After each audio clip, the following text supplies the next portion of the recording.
ওং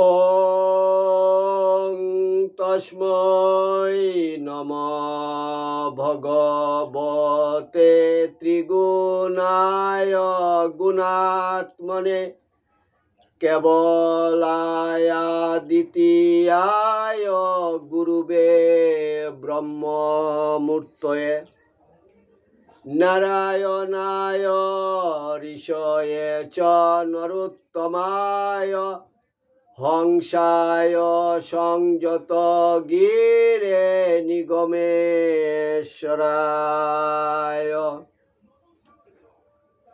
জয় গুরু, জয় গুরু, জয় গুরু। পরমহংস পরিব্রাজকাচার্য শ্রীমৎ স্বামী নিগমানন্দ সরস্বতী দেবের অন্যতম সন্ন্যাসী শিষ্য শ্রীমৎ স্বামী চিদানন্দ সরস্বতী কর্তৃক সম্পাদিত তত্ত্বমালা তৃতীয় খণ্ড গ্রন্থ থেকে পাঠ।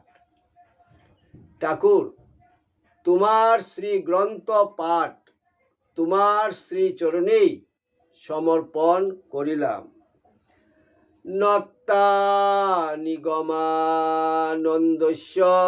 গুরু শ্রীপাদ পঙ্কজম তনোমি তৎকথামৃতম তপ্ত জীবন শীতলম। তত্ত্বমালা তত্ত্বমালা প্রসঙ্গে সরোদয় শাস্ত্র বলেন, পঞ্চ তত্ত্বাৎ ভবেৎ সৃষ্টি তত্ত্বে তত্ত্বং বিলীয়তে। পঞ্চ তত্ত্বং পরং তত্ত্বং তত্ত্বাতীতং নিরঞ্জনম। জ্ঞান শক্তি সমারূঢ়ং তত্ত্বমালা বিভূষিতম ভুক্তি মুক্তি প্রদাতারং তস্मै শ্রী গুরুবে নমঃ। জ্ঞান শক্তিতে যিনি অধিষ্ঠিত বা প্রতিষ্ঠিত, তত্ত্বমালায় যাহার কণ্ঠদেশ নিত্য পরিশোভিত, সেই নীলকণ্ঠ স্বরূপ শ্রী শ্রী গুরুদেবের চরণে প্রণাম জানিয়ে পাঠ করিতেছি। জয় গুরু, জয় গুরু, জয় গুরু। তত্ত্বমালা তত্ত্বমালায় সেবা তত্ত্ব বা জীবে দয়া প্রসঙ্গে স্বামী চিদানন্দ মহারাজ লিখিতেছেন, জীবে দয়া বাক্যটি জীবের অস্থিমজ্জায় বিজড়িত।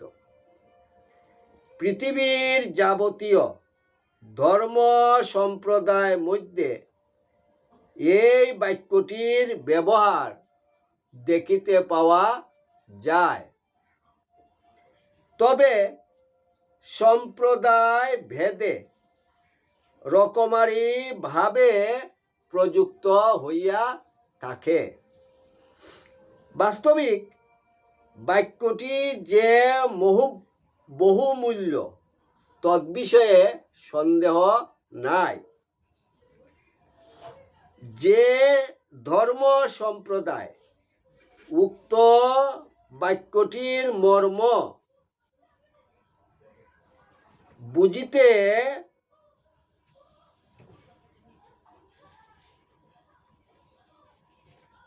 পারে নাই বা ভুলিয়া গিয়াছে, তাহারা আত্মপ্রতারক মাত্র। আর যে ব্যক্তি ধর্মের যুক্তিতর্ক ভুলিয়া, সাধন ভজন ভুলিয়া কেবলমাত্র উক্ত বাক্য অনুসারে কার্য করিবার জন্য জীবন উৎসর্গ করিয়াছেন, মুক্ত কণ্ঠে সকলে তাহাকে মহাপুরুষ বলিয়া স্বীকার করে। প্রকৃতপক্ষে ভারতবর্ষে উক্ত বাক্যটির যেরূপ পরিণতি ও পরিপুষ্টি হইয়াছে, অন্যত্র সেরূপ দৃষ্ট হয় না। তবে একেবারে যে কোনো সম্প্রদায়ে বা কোনো দেশেই তাহা প্রচলিত নাই এমন নহে। মহাত্মা যীশুখ্রিস্ট ক্রুশে বিদ্ধ হইয়াও অজ্ঞানন্দ জীবের জন্য পরম পিতা পরমেশ্বরের নিকট প্রার্থনা করিয়াছিলেন। মাদাই কর্তৃক নিত্যানন্দ প্রভু প্রহিত হইয়াও মাদাইয়ের মঙ্গলের জন্য চৈতন্যদেবকে অনুরোধ করিয়াছে। মহাপুরুষ হরিদাস কাজীর ভৃত্য কর্তৃক নিদারুণ ভাবে ব্যত্রাহত হইয়াও তাহাদের মঙ্গলের জন্য ইষ্টদেবের নিকট প্রার্থনা করিয়াছিলেন। উক্ত বাক্যের বশবর্তী হইয়াই ভারতীয় হিন্দুগণ যাগ যজ্ঞ পূজা অর্চনা ও শ্রাদ্ধ বিবাহ ইত্যাদিতে দুঃখী দরিদ্রকে অন্ন বস্ত্র দান করে। বুদ্ধদেব অহিংসা পরম ধর্ম বলিয়া উক্ত বাক্যটিরই পরিপুষ্ট করিয়াছেন।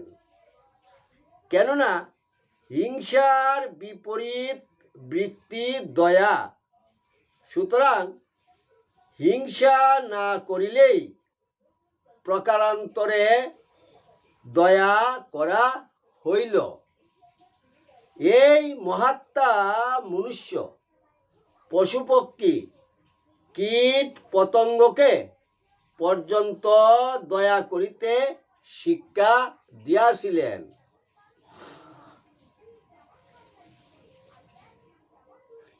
জীবের দুঃখে তাহার প্রাণ প্রকৃতই কাঁদিয়াছিল। মহারাজ অশোকের শিলালিপি ও তাম্রশাসন পাঠে ইহার ভুরি ভুরি দৃষ্টান্ত পাওয়া যায়। জৈন সম্প্রদায় জীব দুঃখ দূর করিতে বদ্ধ পরিকর। সর্বশেষে বঙ্গদেশের গৌরব রবি ভগবান চৈতন্যদেব ধর্মের কুটিলতা ও জটিলতার উচ্ছেদ সাধন করিয়া নামে রুচি ও জীবে দয়া এই মহান শিক্ষা প্রদান করিয়াছেন। বৈষ্ণব সম্প্রদায় হইতেই আমরা জীবে দয়া বাক্যটি প্রাপ্ত হইয়াছি।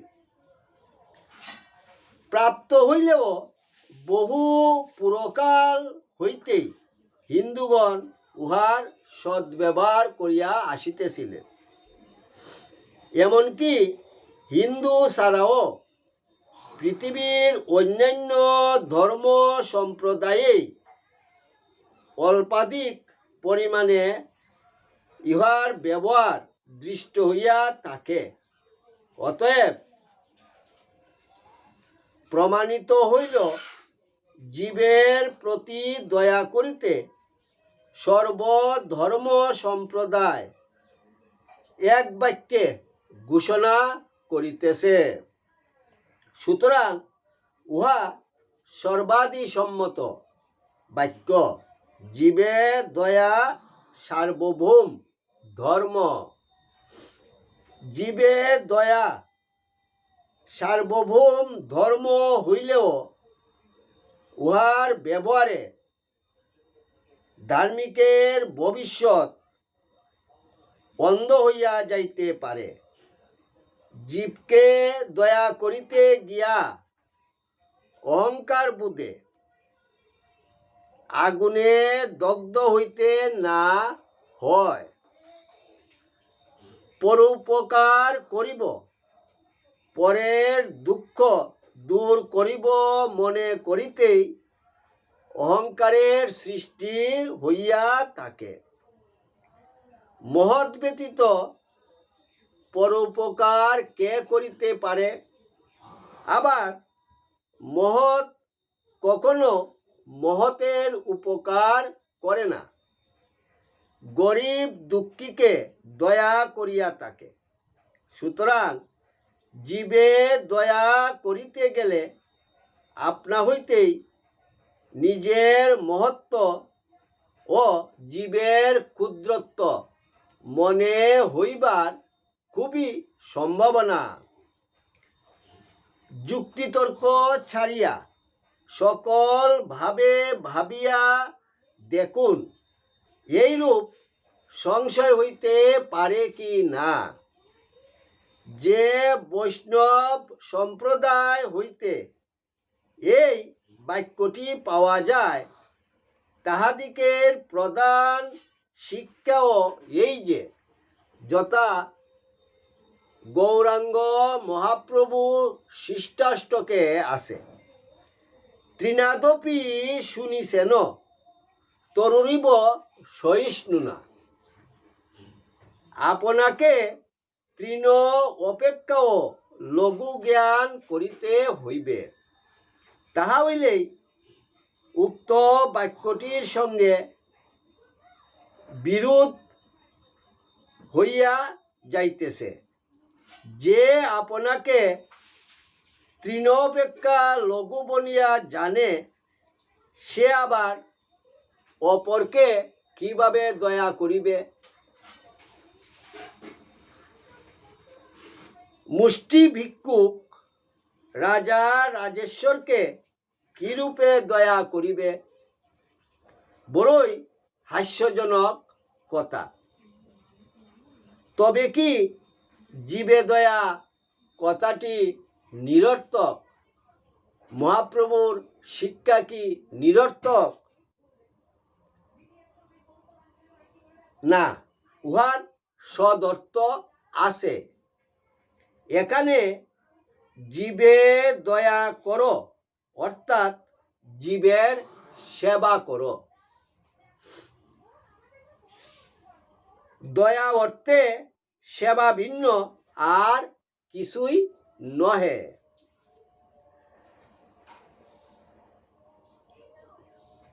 তৃণ অপেক্ষা লঘু হইয়াও জীবের সেবা করিতে বাধা নাই। মহারাজের বেতনভুক্ত ভৃত্য মহারাজের সেবা করিয়া থাকে।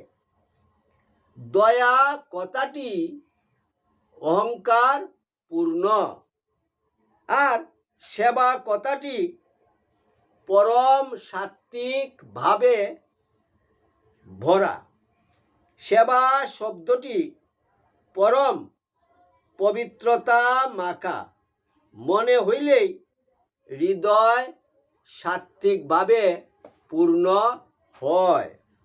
সুতরাং জীবের সেবায় অহংকার অভিমান চূর্ণ হইয়া যায়, আর দয়ায় যেমন কেমন কেমন অহংকার থাকে। সেবায় চিত্ত শুদ্ধি হয়। তাই ঠাকুর নিগমানন্দ বলিয়াছেন, সেবা সহায়ে চিত্ত শুদ্ধি। বিশেষত ব্যষ্টি জীব জগতের সমষ্টি ভগবানের বিরাট শরীর। শাস্ত্রে আছে, বিস্তার সর্বভূতস্য বিষ্ণুর বিশ্বমিদং জগৎ। বিশ্ব জগৎ ও সর্বভূতি বিষ্ণুর বিস্তার মাত্র। তবে কি তুমি ব্যষ্টজীবে দয়া করিয়া সমষ্টি ভগবানকে দয়া করিতে চাও? সকলেই এক বাক্যে না না বলিয়া উঠিবে। কথাটাই কেমন শ্রুতি কটু। আর সেবা বলিলে কোনো গোল নাই। জগতের সেবা করিয়া জগৎরূপী জনার্দনের সেবা করিব। এসো ভাই, জীবে দয়া ভুলিয়া জীব সেবায়, জগতের সেবায়, দশের সেবায়, দেশের সেবায়, সমাজের সেবায় জীবন উৎসর্গ করি। তুমি যত ক্ষুদ্র হও না কেন, সেবার অধিকার সকলেরই আছে। কোনো ধর্ম লাভ করিতে না পারো, সেবা ধর্মে নিজেকে আত্মসমর্পণ করো।